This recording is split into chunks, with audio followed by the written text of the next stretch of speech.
Hello students, our today's topic is in vitro fertilization.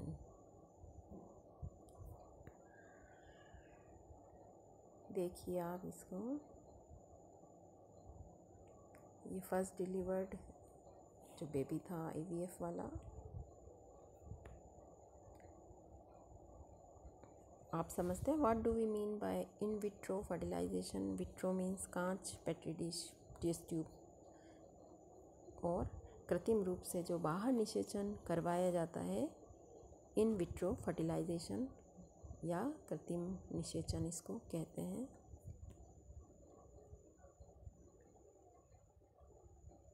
Indications of in vitro fertilisation, ये सब इसके indications हैं, सूचक हैं.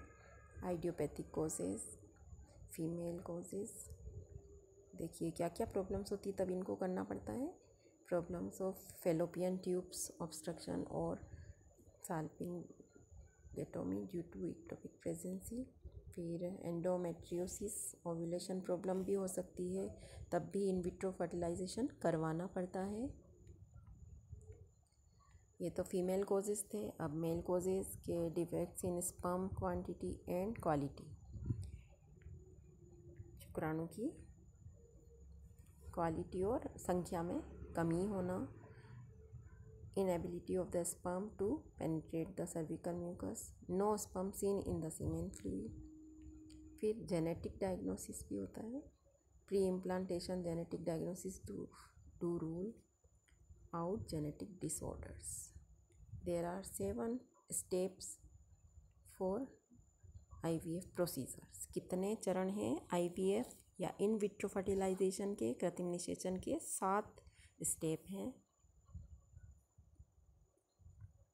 ये देखिए क्या क्या करना पड़ता है इसके लिए.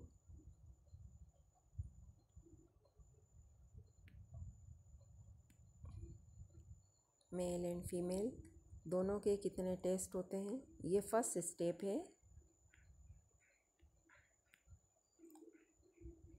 इवैल्यूएशन, ठीक है ना. दोनों का मूल्यांकन करना और इतने सारे टेस्ट करना, फीमेल और मेल का.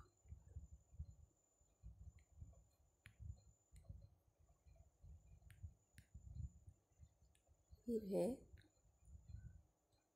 सेकंड स्टेप, क्या है? ओव्यूलेशन इंडक्शन, ठीक है. ये देखिए आप, producing many good follicles to be fertilised. ये देखना पड़ेगा. शॉर्ट और long protocols is done by daily injections of gonadotropins, hormone से ये. Regular monitoring. फिर ये सारे इसमें ध्यान रखने वाले हैं. सभी पॉइंट स्क्रीनशॉट्स खींच लीजिए इसके. ये सेकंड स्टेप है ओव्यूलेशन इंडक्शन. थर्ड स्टेप है एग रेट्रीवल.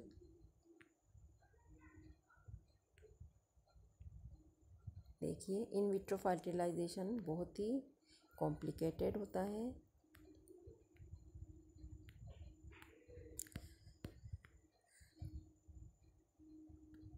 फोर्थ स्टेप है स्पर्म एंड एग प्रिपरेशन. किस तरह की जाती है?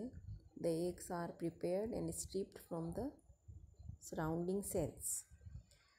At the same time, sperm preparation is done using a special media. We need from 10,000 to 1 lakhs motile sperm, एकदम healthy और चलने वाले स्पर्म ज़रूरत पड़ती है 10,000 से 1 लाख तक. Each egg in a special dish. This is called traditional IVF, ठीक है. एक स्पेशल डिश में एग रखा होता है. It is different from intracytoplasmic sperm injection.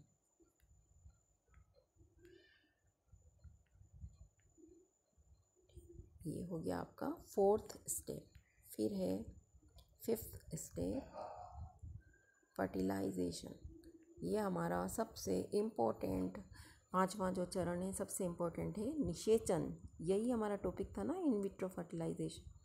तो after preparing the sperm and the eggs are put in the same dish.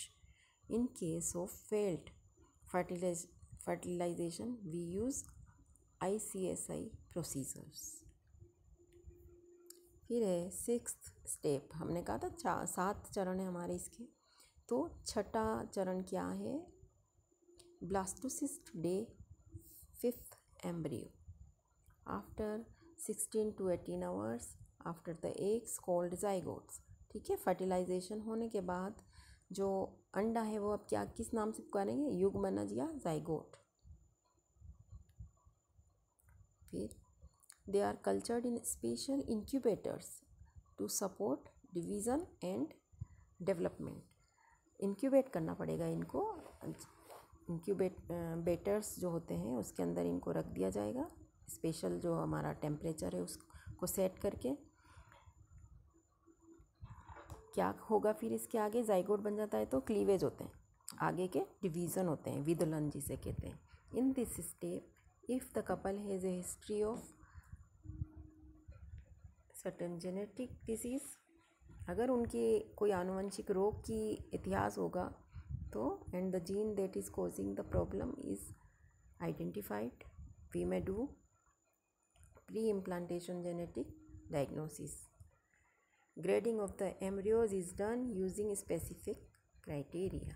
ये हमारा 6th स्टेप था। आप इन सब के नोट्स बनाइएगा, ये आपको आपकी बुक्स में नहीं मिलता है, तो ये बहुत इम्पोर्टेंट है कि आप इसको इस वीडियो में से स्क्रीनशॉट करें, नोट्स बनाएं, रिपीट करें इस वीडियो को जैसे भी हो। इससे अपने परमानेंट नोट्स बना के एक लंबा सा आंसर इसका तैयार करके रखें कि इन विट्रो फर्टिलाइजेशन क्या है, परिभाषा बताएं उसकी। फिर इसके जो 7th स्टेप है ध्यान से आप समझिए और इसको नोट्स बना के याद कर लीजिए। ये आपका लास्ट स्टेप है, 7th step, embryo transfer.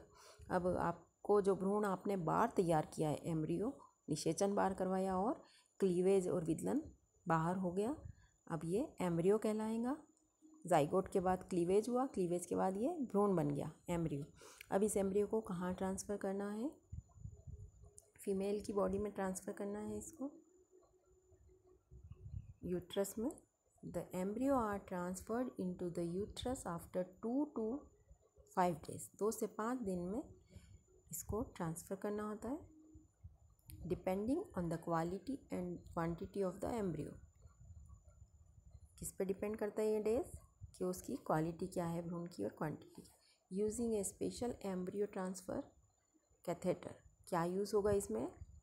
Special embryo transfer catheter, विशेष भ्रूण को ट्रांसफ़र करने वाली कैथेटर का यूज़ किया जाएगा। The patient is given drugs to help support the implantation procedure. जो ये इम्प्लांटेशन या आरोपण करना है भ्रूण का फीमेल की यूट्रस में, गर्भाशय में भ्रूण का जो आरोपण करना है उसको सपोर्ट करने वाली मेडिसिन्स या ड्रग्स देनी पड़ती है पेशेंट को, फीमेल को। There is no need for a lengthy hospital stay after the embryo transfer. Embryo transfer होने के बाद अस्पताल में रुकने की ज़रूरत नहीं है ज़्यादा देर तक। Residents of other countries can travel the next day if they wish. इसके अगले ही दिन, इम्प्लांटेशन के अगले ही दिन वो सफ़र कर सकते हैं। ये आप अच्छे से